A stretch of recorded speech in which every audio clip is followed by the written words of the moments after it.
Le 2053, Madame Romero-Diaz. Oui, merci Madame la Présidente. Je vais me permettre de défendre le 2053 et le 2073 en même temps, puisque je risque d'être un peu longue, et qui sont en rapport l'un et l'autre. C'est deux versions d'une même idée. Donc je vous propose ces amendements pour mettre ici en lumière un problème important que nous devons traiter. Il s'agit donc de la situation des enfants dits intersexes, c'est-à-dire des enfants qui naissent en présentant des variations du développement sexuel. Il existe une grande diversité de variations du développement sexuel, mais dans beaucoup de cas, l'enfant ne court aucun danger de mort, ni même un danger particulier pour sa santé. Néanmoins, d'après les retours nombreux que nous avons, il s'avère qu'il est très souvent pratiqué un traitement, une opération de conformation sexuée, dans le but que le sexe de l'enfant est une forme socialement admise. Ce sont des opérations chirurgicales et des traitements hormonaux lourds qui provoquent des souffrances physiques importantes, vécues comme des mutilations. Sans compter les personnes qui se retrouvent dans un corps qui ne correspond pas finalement au choix qui a été fait avant par les parents et l'équipe soignante avant l'âge de 3 ans. Je précise que je sais qu'il y a aussi d'autres cas où la nécessité médicale est avérée et où il n'est bien entendu pas question d'empêcher ces opérations importantes de se faire. Mais lorsque le Conseil d'État nous alerte et nous exhorte à intervenir sur ce sujet, tout comme le CCNE, le Défenseur des droits ou la mission d'information de l'Assemblée nationale, lorsqu'autour de nous, beaucoup de pays vont ou ont aussi été obligés d'intervenir législativement, la Californie, Malte, Islande ou le Portugal qui a même adopté une loi spécifiquement sur cette problématique, je pense que l'on ne peut pas évacuer le sujet et que l'on se doit de trouver une solution. Je propose pour ma part que les opérations de conformation sexuelle qui n'ont pas de caractère d'urgence vitale ne soient pas pratiquées, sauf recueil du consentement du patient lorsqu'il sera en âge de décider. Je vous rappelle que le Code civil explique déjà qu'il ne peut pas être porté atteinte à l'intégrité du corps humain qu'en cas de nécessité médicale pour la personne et que le consentement de l'intéressé doit être recueilli préalablement, hors les cas où son état rend nécessaire une intervention. Vous pourriez vous dire que la loi est en cela suffisante, en théorie, sauf qu'en pratique, comme dans d'autres pays, il s'avère qu'une interprétation extensive se soit développée et que l'acceptation sociale soit souvent entrée dans la définition de nécessité médicale, ce que je conteste et ce que contestent beaucoup de personnes qui ont été opérées sous ce motif. Il convient donc, à mon sens, de repréciser les choses de manière plus explicite et de nous assurer qu'il est attendu, dans la mesure du possible médicalement, que l'enfant puisse consentir ou non à ces traitements irréversibles. Par ailleurs, dans l'une des versions de mes amendements, j'ajoute quelques précisions sur la nécessité d'orienter de manière systématique ces bébés vers des centres spécialisés avec des professionnels de santé plus en capacité d'évaluer et de prendre en charge l'enfant et sa famille, ce qui fait parfois défaut sur le terrain. Je vous demande donc, mes chers collègues, d'intervenir en ce sens, car la bioéthique, c'est bien sûr créer des droits nouveaux, interdire ou encadrer de nouvelles pratiques, mais aussi corriger ce qui, dans la pratique, vient heurter nos principes éthiques. Je vous remercie. Merci. Je vous propose qu'on discute tous les amendements et puis que monsieur le rapporteur nous donne un avis global sur les amendements. Donc, monsieur Lachaud, pour le 1743. Oui, merci Madame la Présidente. En effet, c'est un sujet qui est d'importance car, selon les statistiques internationales, c'est un sujet qui touche 1,7% des enfants qui naissent. Donc, ce n'est pas totalement du tout anecdotique. Et ce que notre collègue vient de dire est totalement exact. Aujourd'hui, ces opérations sont considérées par les institutions internationales, par les personnes qui les ont subies, comme de véritables mutilations, qui vont les suivre toute leur vie. Parce que ce sont des traitements lourds qui nécessitent ensuite des prises d'hormones toute la vie et qui, au final, créent des troubles, des problèmes psychologiques qui mettent des femmes dans des corps d'hommes, des hommes dans des corps de femmes et qui ne se reconnaissent pas. Et le véritable souci, c'est qu'aujourd'hui, il y a en effet des textes qui existent sur les questions de nécessité médicale, sur le consentement, sauf que ces textes sont aujourd'hui vus de manière, il me semble, trop restrictive de la part de nombreux praticiens et qu'il est important de repréciser la question de la nécessité médicale en incluant la notion de nécessité médicale vitale Et c'est en cela que nous proposons de modifier le Code civil. Ce débat a toute sa place dans notre discussion sur le projet de loi bioéthique. Lors de son audition, le président du Conseil consultatif national d'éthique a expliqué qu'en effet, ils avaient été saisis du sujet, qu'ils avaient mis en place un groupe d'études spécifiques sur la question au vu ils ont dit de la complexité de la question qui doit justement nous rendre un rapport courant octobre. Il serait dommageable que la loi bioéthique ne prenne pas position sur ces questions, car aujourd'hui, ce sont des situations quotidiennes que nous laissons faire, et cela n'est plus du tout admissible. Merci, monsieur. Monsieur Touraine.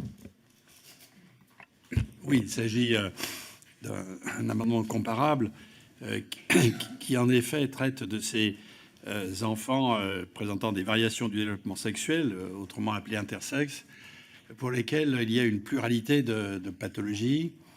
Dans certains cas, une certaine orientation sexuelle apparaît vraisemblable, mais dans d'autres cas, il y a vraiment un état parfaitement intersexe. Et l'expérience a montré que quand des interventions chirurgicales étaient réalisées, irréversibles bien sûr, il y a après plus du tiers de ces enfants qui regrettent l'orientation qui leur a été assignée. Et donc il y a une mobilisation qui aboutit à ce que la France ait été pointée du doigt par de nombreuses organisations et institutions, aussi bien nationales qu'internationales, d'où les recommandations d'amélioration du Conseil d'État et de la mission d'information.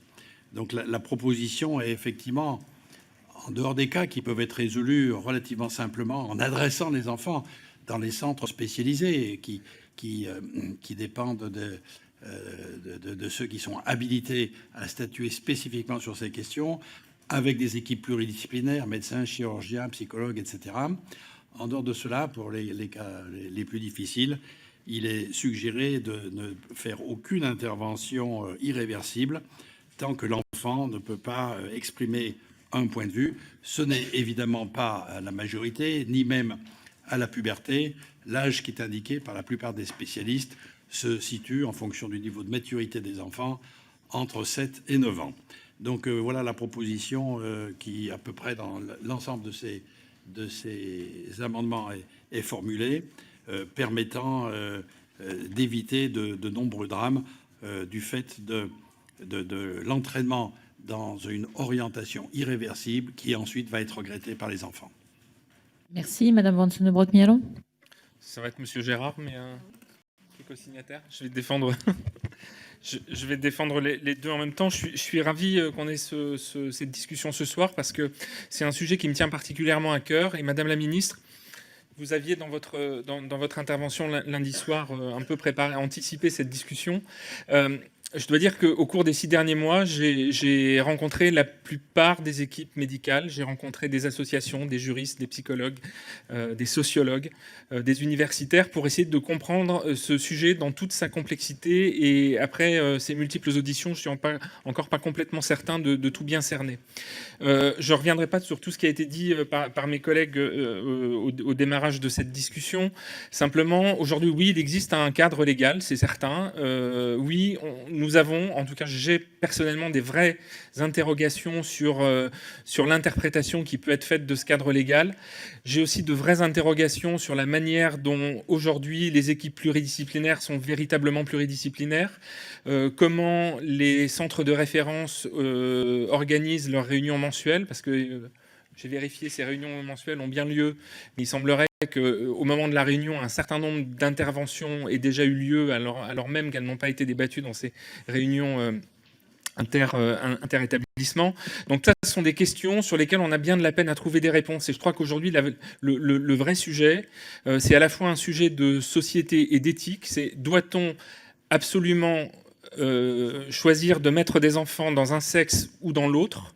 et ce, dès le plus jeune âge, avec parfois des interventions qui peuvent être extrêmement lourdes. J'ai un peu de difficulté à imaginer une petite fille qui va subir 3-4 interventions de réduction du clitoris, de vaginoplastie, alors même qu'elle n'a pas eu la capacité de se déterminer dans son genre. On voit que ce sont des enfants qui, pour certains, ont des vrais problèmes de dysphorie de genre en avançant dans l'âge. Donc aujourd'hui, je crois qu'il est véritablement temps à la fois de nommer tous ces sujets, d'en faire un état des lieux précis, parce que j'ai vu toute la difficulté. Mon collègue Lachaud parlait d'1,7% des enfants.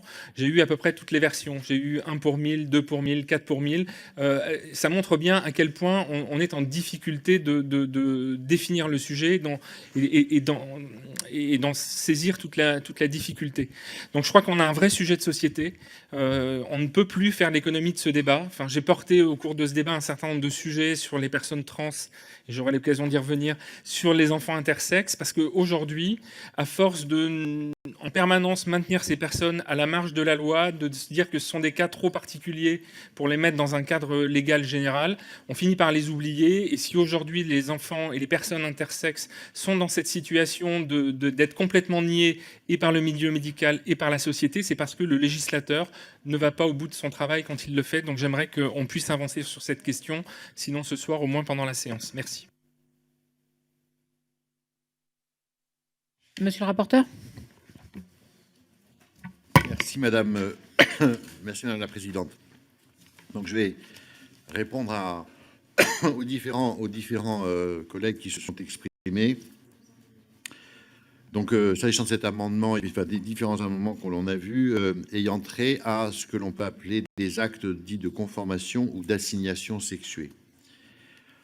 Cette question est fondamentale. Cette question est absolument fondamentale, parce que même si on ne connaît pas les chiffres, il s'agit d'enfants, et que le législateur a à cœur, évidemment, de défendre les plus faibles, et en particulier l'intérêt supérieur de l'enfant. La difficulté de ce cadre pathologique, qui n'est pas d'ailleurs un cadre pathologique, c'est un cadre nosologique, je vais revenir là-dessus, c'est qu'effectivement, il s'agit souvent d'enfants qui n'ont pas la possibilité de s'exprimer au moment où ils ont l'intervention ou la série d'interventions. Moi, je crois qu'il est important de prendre en considération plusieurs éléments. Bien entendu, il y a des cas faciles, entre guillemets. C'est des cas où il y a une urgence vitale et que le pronostic vital de l'enfant est engagé. Donc, dans ces cas-là, il n'y a pas à discuter, il faut y aller parce que sinon, on perd l'enfant. Mais hors urgence vitale, il y a également des souffrances liées à ces situations pathologiques et des souffrances très importantes. Il peut y avoir des rétentions, il peut y avoir les gonades qui ne descendent pas, il y a des risques de cancérisation. Lorsque vous avez des enfants qui ont un testicule, un ovaire, il y a des moments où c'est important de prendre une décision médicale.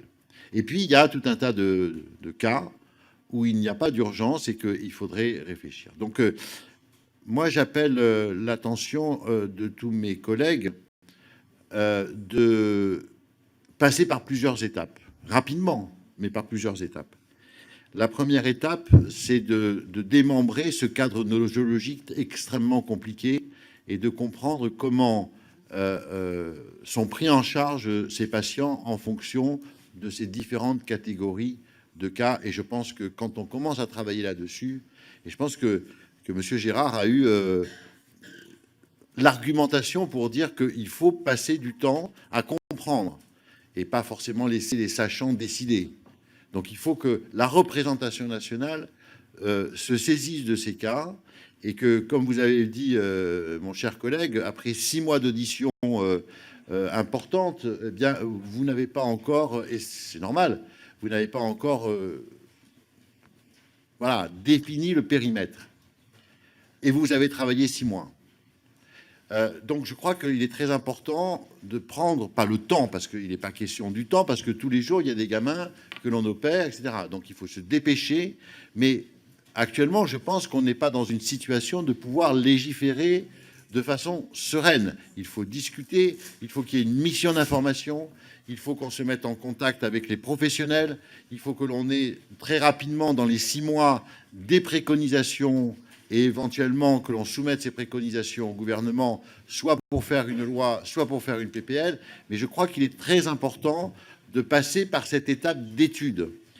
Deuxième chose, vous avez dit, Monsieur Lachaud, je crois, vous avez dit que ces enfants sont négligés par la loi et négligés par le corps médical. Ça, non, c'est pas vous, je ne sais pas qu'est-ce qu'il a dit, c'est Monsieur Gérard, excusez-moi. Non, je ne peux pas entendre ça. Je pense qu'il y a eu un travail qui a été fait de structuration des centres d'uropédiatrie, des centres de référence et de centres de compétences qui sont spécialisés. Le problème qu'il y a dans ces centres de référence et de ces centres de compétences, c'est qu'ils ne sont pas tous d'accord. Et ça, la mission d'information devra le vérifier. C'est-à-dire qu'il y a effectivement des centres qui sont plus permissifs, moins permissifs, évidemment hors urgence médicale. Et je crois que ça, c'est très important de pouvoir également le vérifier. Enfin, moi, ce que je voudrais dire, c'est que exclure dès aujourd'hui dans la loi telle ou telle pratique médicale, à mon avis, est trop précoce et entraînerait des dommages, parce que ce qu'on est créé avec beaucoup de précautions et beaucoup de travail et beaucoup de patience pourrait entraîner des problèmes de pratique médicale qui pourraient empêcher les praticiens de faire leur travail correctement, tout simplement par méconnaissance de ce que l'on pourrait écrire dans la loi. Donc pour toutes ces raisons, je demande à mes collègues d'avoir la sagesse de retirer leur amendement parce que, et la promesse de monter une mission d'information collectivement et transpartisane pour pouvoir aller étudier ces cas, en sortir des préconisations et pouvoir les proposer ensuite dans la loi. Mais cette fois-ci, ça sera basé sur une étude qui sera une étude sérieuse. Merci. Madame la ministre. Oui, je vous écoute attentivement. Je vous avais répondu lors de l'audition initiale, enfin lundi, que j'étais défavorable au fait d'interdire des pratiques. Je rejoins parfaitement le raisonnement du rapporteur. Je pense qu'il a raison. Le panel d'anomalies est très vaste. Les prises en charge sont au cas par cas. Et interdire telle ou telle pratique dans la loi expose... Je pense qu'il ne faut... alors qu'on connaît aussi peu de choses sur ce qu'il convient de faire pour ses enfants, je pense qu'il ne faut pas inscrire ça dans le cadre législatif.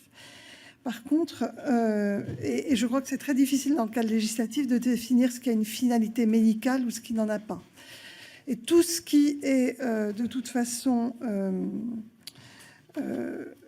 non lié à une nécessité médicale est d'ores et déjà interdit. C'est-à-dire qu'aujourd'hui, aucune opération médicale, aucune opération chirurgicale ne peut être faite s'il n'y a pas de finalité médicale. Donc ça, c'est interdit par la loi. Pour autant, je vous avais dit que je mettais en place tous les outils pour que ces enfants aient accès à des centres de référence et à des réseaux. Et donc, nous avons prévu d'homogénéiser et de renforcer le dispositif actuel qui est organisé autour d'un centre de référence maladies rares du développement génital et qui comprend 4 sites principaux et tout un réseau de centres de compétences sur tout le territoire.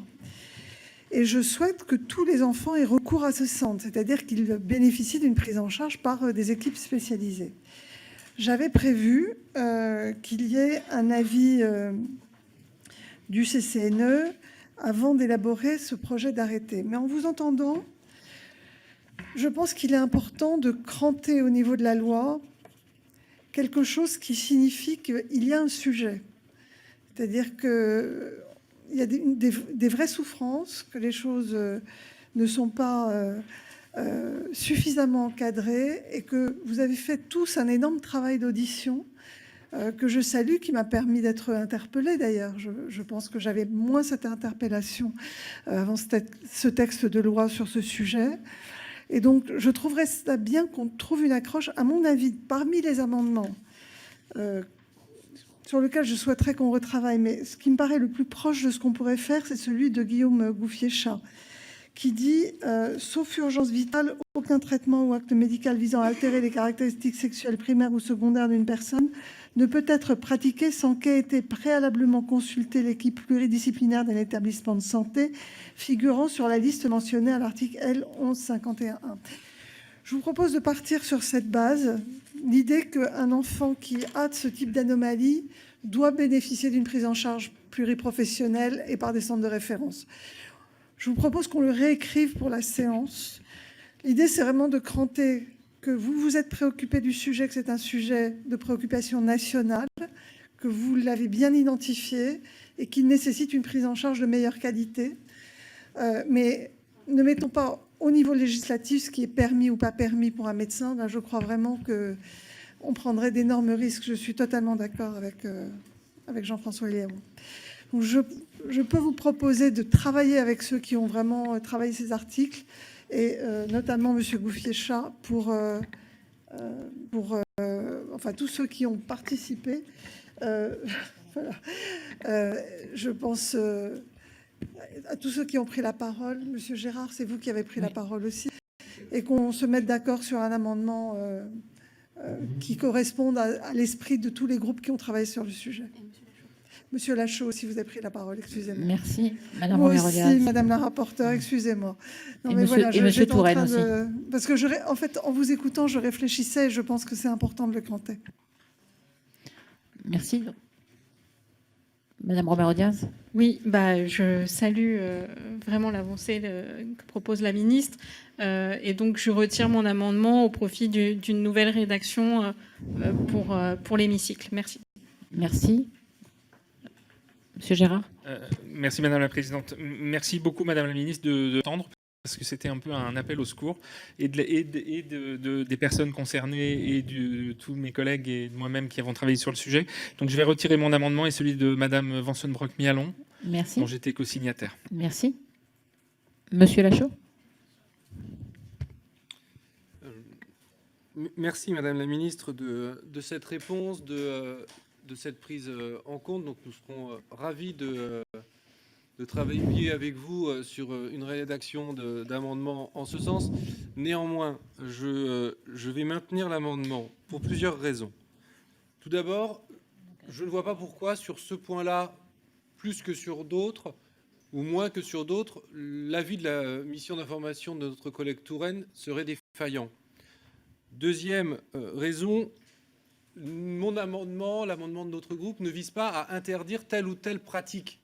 Elle vise à poser un cadre général de la loi en rajoutant la question de la nécessité vitale qui pourrait se faire sans le consentement des personnes.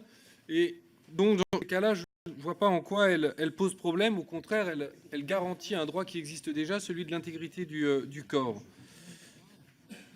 Voilà, moi aussi j'ai fait beaucoup d'auditions, beaucoup d'experts nous expliquent que l'efficacité de ces opérations est plus grande lorsqu'elles sont effectuées après la puberté ou au-delà de l'âge auquel elles sont effectuées actuellement.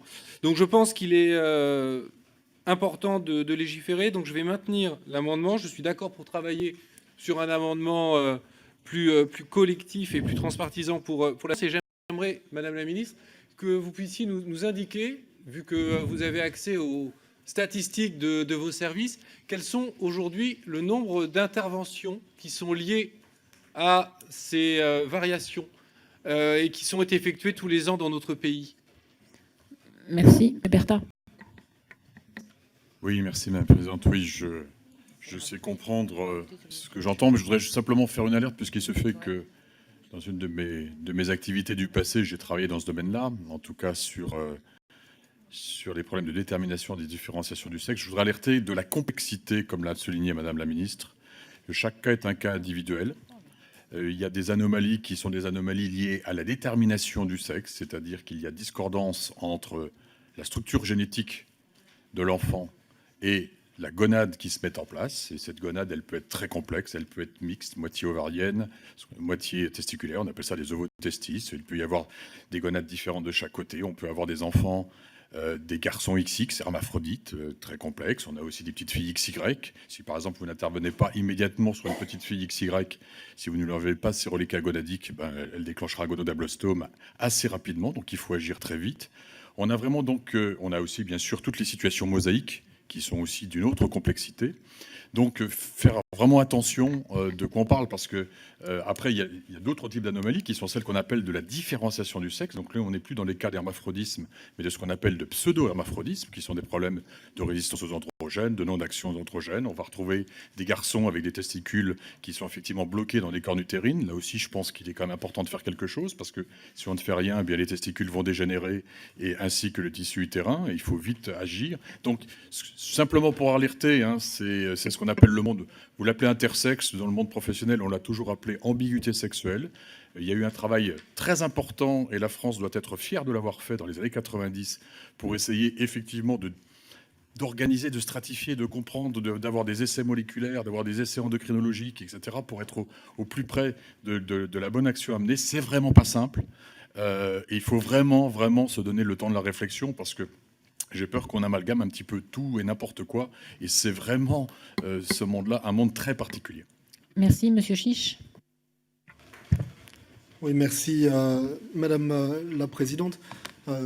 Pour commencer, en réaction aux propos de notre collègue Bertha, je ne crois pas que l'enjeu soit de savoir si les professionnels de santé, les équipes médicales, agissent avec discernement ou pas. Je crois que l'enjeu majeur, et c'était très bien expliqué par mes collègues, c'était d'être en capacité de recueillir le consentement de la personne concernée qui se voit parfois assigner un sexe suite à des traitements ou des opérations chirurgicales qui viennent matricer sa vie sans pour autant correspondre à son développement. Et donc, je crois effectivement qu'en dehors des urgences vitales, il faut pouvoir se poser la question du recueil du consentement, quel que soit l'âge de la personne, mineure ou non. Et je crois, Madame la Ministre, que c'est une très belle opportunité que vous nous donnez d'inscrire cela dans la loi. Je voulais exprimer peut-être un petit regret, chers collègues. Bastien Lachaud, je pense que nous aurions tout à gagner à travailler de concert en vue de la séance plénière, plutôt que de maintenir un amendement qui serait rejeté et qui laisserait penser à tort qu'il y a un désaccord partisan sur le sujet. Donc vraiment, merci Madame la Ministre, merci mes chers collègues pour votre engagement et votre sincérité sur un sujet qui est absolument fondamental. Et je crois que nous pouvons avancer collectivement et de manière transpartisane pour la séance. Je vous remercie. Merci. Monsieur Touraine, votre amendement, vous le rejetez, vous le retirez, pardon, ou vous... Oui, je vais le retirer sous condition, c'est-à-dire que si nous pouvons avoir assez rapidement un texte alternatif pour savoir si cela répond à la diversité des situations qu'a bien rappelé M. Bertha, ou s'il nous faut présenter en séance un amendement qui permette d'apporter des solutions à toute la diversité des enfants intersexes. Merci. Donc il est retiré, Madame la Ministre. Oui, je veux clarifier. Je pense qu'il est très important de vérifier que chaque enfant, et qu'il n'y ait aucune perte de chance, puisse être traité de la façon la plus appropriée et la plus humaine possible, parce que les situations sont complexes et sont parfois difficiles à porter dans les familles. Pour autant, j'entends, il faut interdire sans le consentement, etc. Je comprends que des enfants arrivés à l'âge adulte aient ce sentiment d'avoir été mutilés. Pour autant, et parce que chaque cas est différent, qu'il peut y avoir des conséquences qui ne sont pas des urgences vitales, mais qui sont pourtant des prises de risque, il est impossible pour beaucoup de cas d'attendre l'adolescence. Et je ne veux pas vous laisser croire que dans l'amendement qui sera proposé pour la séance plénière, il y aura le mot consentement. Car là, je crois que nous nous exposons vraiment à des très mauvaises prises en charge. Donc, soyons attentifs à être en capacité de ne pas faire perdre une chance à un enfant, ni dans un sens, ni dans l'autre. Donc, j'essaierai de trouver l'équilibre qui convient. Merci. Monsieur le rapporteur. Oui, merci Madame la Présidente. Moi, je voudrais simplement, pour montrer la complexité de la situation et dans la rédaction, l'amendement de Monsieur Lachaud que l'on peut projeter, si c'est possible, qui est le numéro 1743. L'article 16-3 du Code civil est complété par un alinéa ainsi rédigé.